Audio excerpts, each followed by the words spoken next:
Welcome back to another episode of Positively Uncensored, your favorite reality TV and interview podcast. It's your host, Leah. And as promised, today we are going to get into Secret Life of Mormon Wives, Season 3.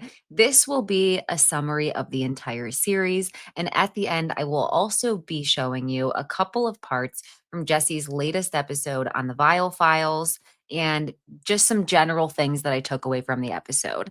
First of all, I want to say that this season, it felt like because these are influencers on social media, similar to the Kardashians, like we already knew half of what was going to happen this season.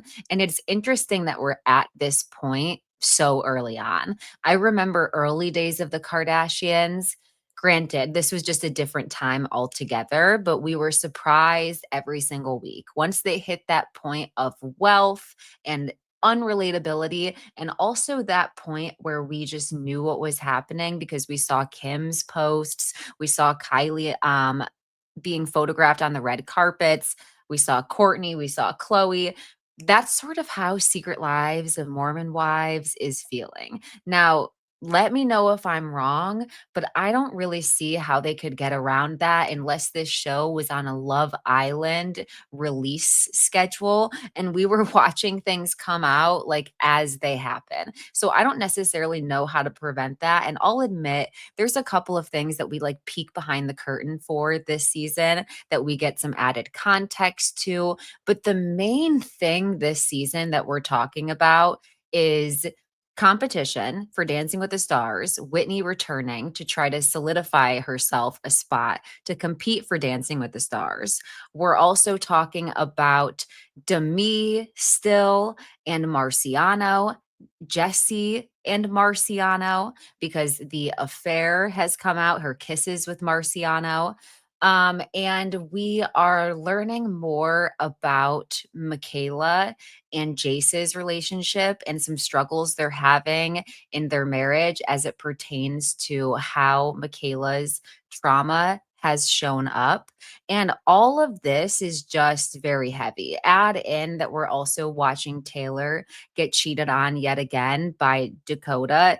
This season is just heavy. Like it's just heavy. There's the abuse from Jordan towards Jessi that we're learning about.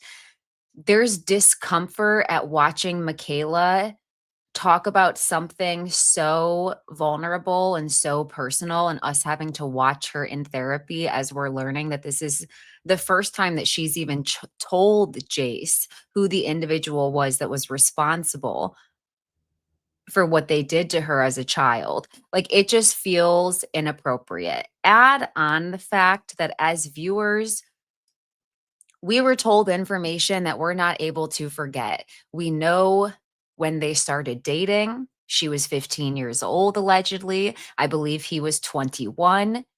I believe we heard in a prior season, please correct me if I'm wrong, if I get this incorrect, but I believe Michaela said that the abuse had persisted until she was 14 years old. So knowing that there was 1 year before she starts dating Jace, who is 21 and she's 15, especially at the timing that this show is coming out with the Epstein trial and the emails that are coming out and the victims that are coming out and the victims having to show photos of themselves as 14-year-olds and 15-year-olds or 12-year-olds and prove that they're children. It's just it can't help but have this hanging darkness over their relationship, and it makes me uncomfortable. It makes me question if Michaela got into this relationship and if Jace can't feel like a safe space because he wasn't at the start of the relationship. Part of me wonders if she's even had a chance to confront that or if she ever will. Part of me feels disrespectful for saying that because we're seemingly seeing that she feels supported by Jace and he's patient with her. But yet, hearing him say that if they can't work on their intimacy and get things figured out, or Michaela be vulnerable, that he doesn't know if things will work out, and almost dangling this sense of ultimatum over her tied up with their intimacy while she's pregnant. feels inappropriate. Okay? So that entire thing feels inappropriate. Additionally, Demi referencing the abuse that both Michaela and Macy have sustained as a reason to not question anything about what she's said. That was an uncomfortable theme of this season. They're putting us in a position where if you're the type of person like myself, where you find yourself inclined to side with the person who was being allegedly abused, or to the person who was allegedly assaulted, or if you are generally inclined to tend to believe women, then this entire spot that we're being put in, even going back to last season and how uncomfortable it felt for Jen to assert herself and sort of say that outright Demi was not, while we as viewers don't have that context. The entire thing, I've stated this since last season, and using a sexual assault as fodder for reality television and as a plot point of did it happen? Did it not happen? It's all gross. Add on the fact that there's just so many layers to this. Number one, if you watched Vanderpump Villa, Marciano's not a good guy. He is creepy. Okay? In my opinion, that's almost, is it subjective or objective? In my opinion, that's almost a fact. Okay? His relationship with Jessi and him becoming an entrusted individual who knows about the abuse that she was suffering from the hands of her husband, and it just being generally unhappy in the relationship, and then that turning into a romantic sense, in my mind, that is sort of taking advantage of the vulnerable position that somebody's in. Because as Jessi said, would she have normally pursued Marciano? No, right? And I think that he knew that. And I think that he wanted clout. As far as Demi goes, her alleging that he assaulted her, when in my perception as a viewer presently, I think Connor said things best throughout this entire season. And I really appreciated him chiming in on the discourse and just sort of saying, as a victim himself, he's inclined to believe victims and to believe people when they come forward. And yet, simultaneously, he can't help but question, because he's a victim, some of the things that Demi is saying. And that's because I felt the same way, Connor. It feels like we're victim blaming to say, to me, why would you maintain contact with Marciano? And yet, to see the things that you are sending him, and to see that you're sending videos of your child, and to see that Brett is offering to send him Grubhub and pizza, that doesn't feel like that's to placate him speaking on assaulting you. Like Demi said that she essentially wanted to keep him closer, to keep an eye on the situation. But if what you're trying to keep him closer is you don't ever want him to speak out on the fact that he assaulted you, and mind you, assault, it is assault if somebody grabs your butt, right? It is. But they're telling us, and we're hearing and we're seeing text messages where there's innuendos and there's flirtations and there's a kiss on the cheek that's consented to during a game. That's not to say if you consent earlier that you cannot change your mind, but that's to say that unfortunately this is a gross situation where it's almost like I don't necessarily believe her. She has put us in a position to distrust her. And the example is her interpretation of being shoved by Miranda's ex-husband, Chase. I think that's inappropriate. We don't have the context to even understand what's happening, and to leave things so ambiguous, and to also, what it seems like presently, to use I don't know what to say, faked or incorrect, but to say that you're assaulted when you weren't is both insensitive and offensive to people who have actually been assaulted.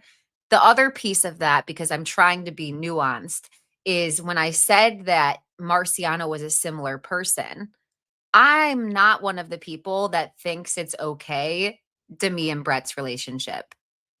I can't get past the fact that he was at a party with her when she was a child. I understand that sometimes people get in relationships with someone that they have a pretty significant age gap with. And yet, if you've known that person since childhood, I still feel odd. I even felt odd about, was it Kristen Cavallari dating one of the Montana boys and us finding out that she was their babysitter before? I don't know if part of Demi either resents Brett. I don't know if part of her has heard people's response and if any part of that subconsciously has perturbed her, whether she says it has or not. I don't know if because Brett is approaching 50 and she's in her 20s, or did she just turn 30? I think she was the only 30-year-old, she said. But because, no, that was Jessi. She's younger than Brett. I don't know if it was just purely she wanted to feel acknowledged and seen and flirted by with guys her age. Then she talks about the fact of like glass child syndrome and wanting to be the center of attention. It's just all very messed up. It's all very messed up.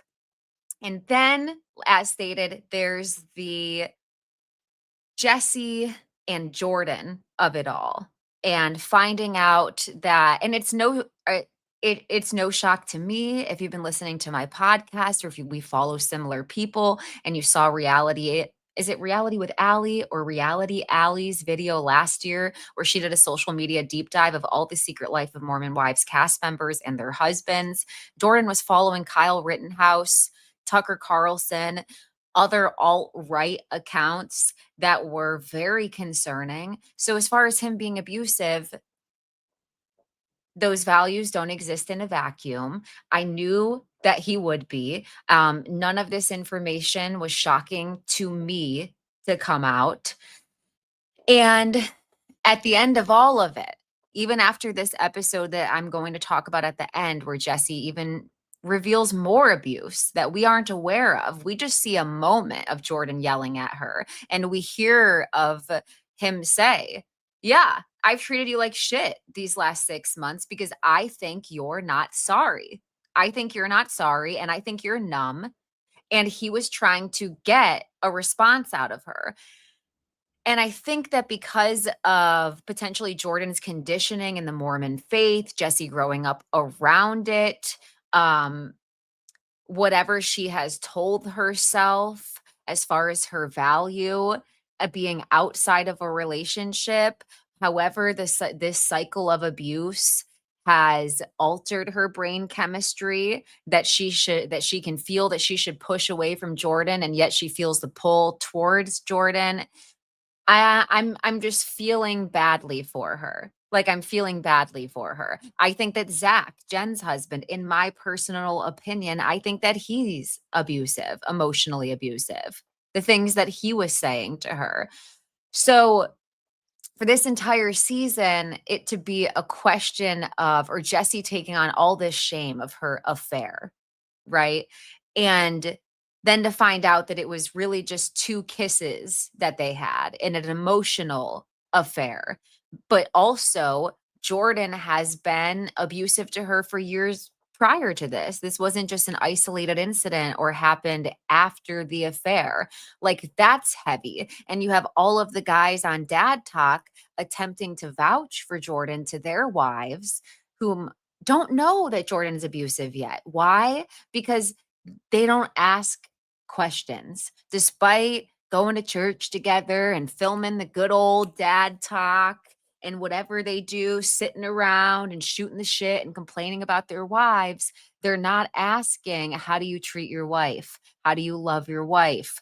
How do you control your temper? How do you have an outlet for yourself? What do you think is disrespectful to do to your wife? Do you realize that you can't be emasculated? You can be dehumanized, but she can't emasculate you. You can feel insecure. Again, you can feel degraded. You can feel dehumanized, but emasculating is this false concept. And shout out to my best friend Bree, because I would not know this without her. So please don't let it sound like I know this and just have always known this. My best friend Bree opened my eyes to this, and with her knowledge and her training through working with domestic violence, that's a false concept to inflate men's egos and try to make women responsible for their security.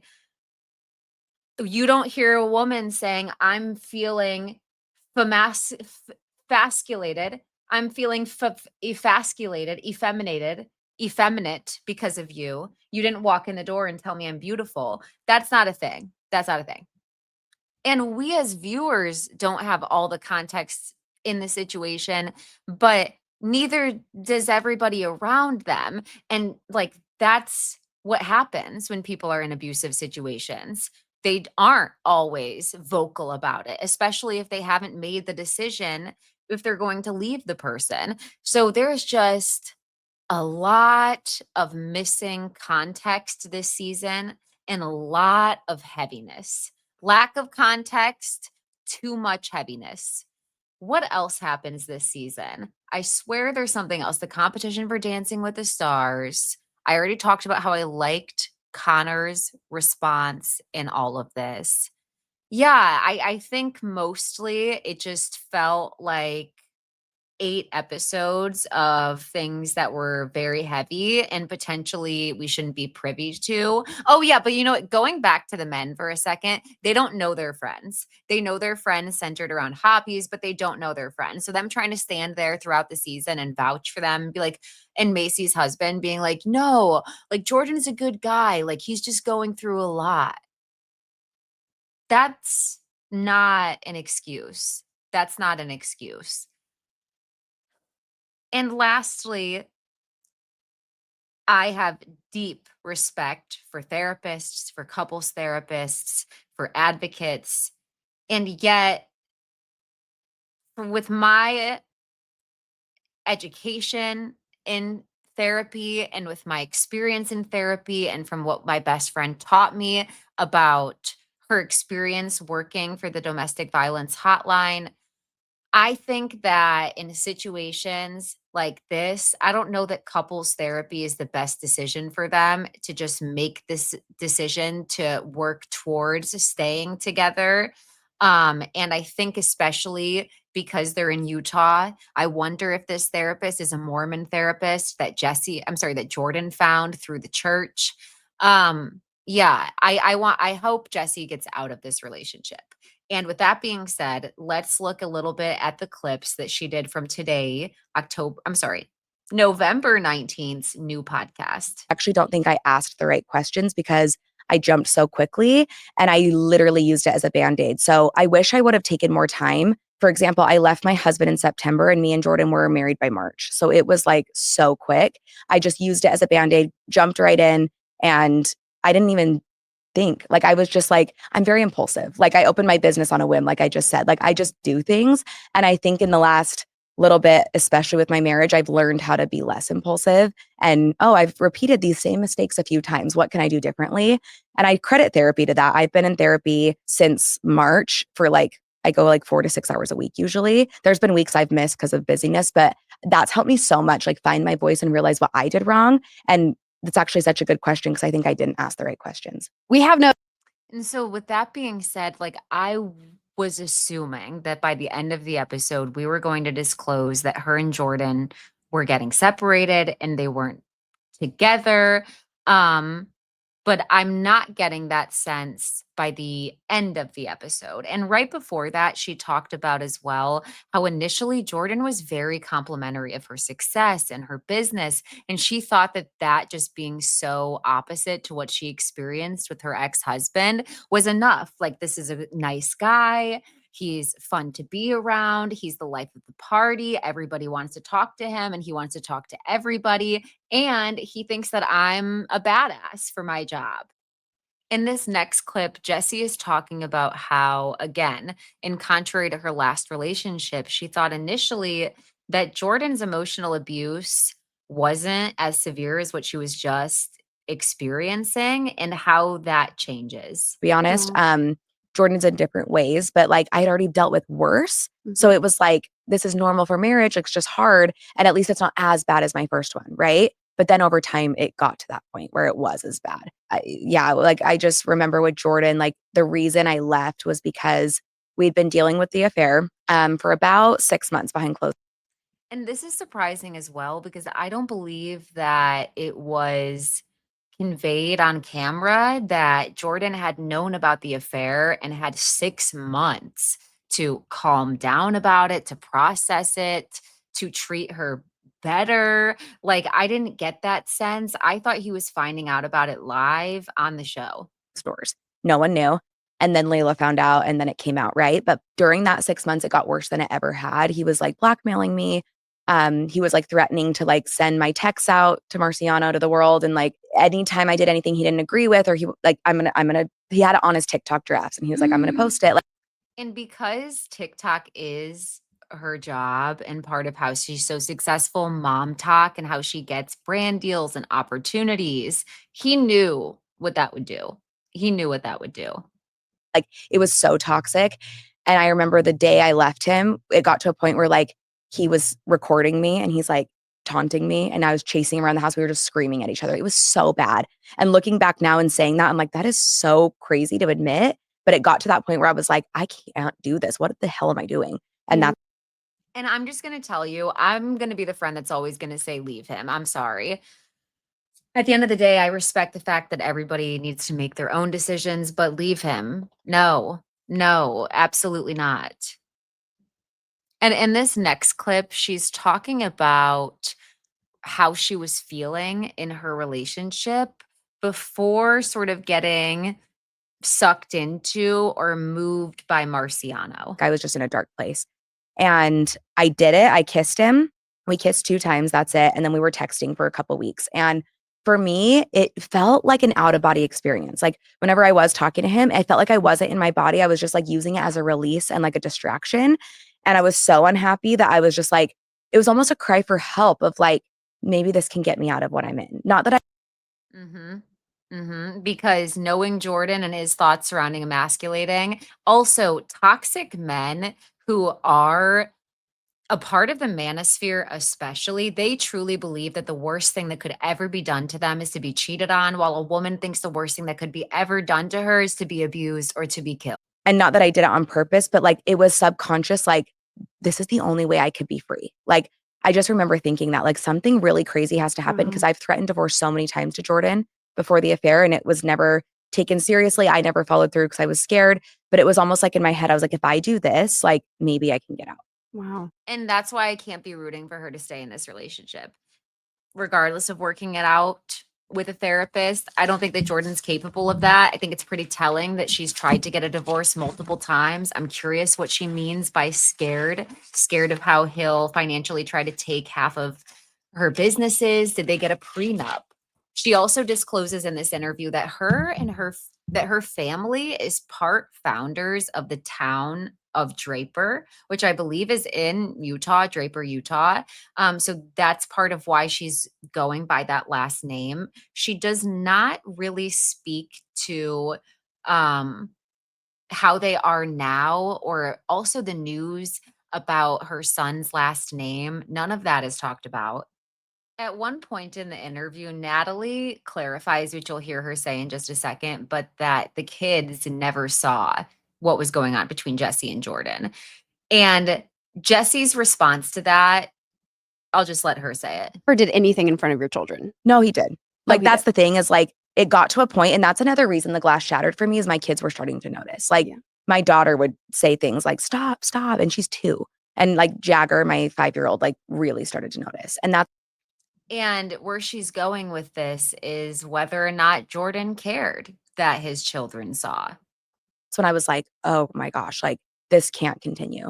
And I think his daughter Peyton also saw a lot. So I think that was another thing for me where I was like, this can't go on. Did that phase him at all when any of your kids would speak up? I don't think so because like I would tell him things like, hey, like Peyton said this to me. She noticed. Like I would try to tell him. And I think he would just kind of downplay it. And I think Yeah. Leave him. Leave him. Because I hope she can. I hope she's safe. But that's modeling for her children how it's okay to be treated, how it's okay to treat other people. And even the comment that Jordan made in the series where he said, I'm going to make sure that your kids know that we divorced because you cheated on me. I think that that has to be part of Jessi's fears in leaving Jordan. And that's sad. That's really sad, especially because he's been abusive during their relationship and she's trying to protect her kids from seeing their father like that. And he wants to open it and say it to them. Even when he said that he told one of their children, "Hey, mommy and daddy are getting a divorce." That's manipulative to involve them, but also psychologically damaging. So overall, I don't know, guys. Secret Lives of Mormon Wives. I'll let you know how I feel after seeing this reunion, which by the way, Stassi is hosting. I don't like Stassi. You're racist. I don't think you should be back on Bravo anyways. They got rid of Nick Viall. Are you guys excited? Like, what do you think? What do you think about this season? What am I on par with? What do you disagree with? Do we agree with everything? Tell me your thoughts. You're welcome for doing the Viall files because that was number one, a very heavy episode, and number two, hard to listen to. Allegedly, part two is going to be Nick's private sit down with Jordan. And I can't help but feel like there's no way you'll ever be able to make him genuinely accountable. And all you're doing is really giving a platform to an abuser. Like this video, subscribe, tune in for our next episode, which will be definitely lighter because I'm going to talk a little bit more about BravoCon and I'm going to recap the series premiere of Southern Charm, which comes on tonight, Wednesday, November 19th.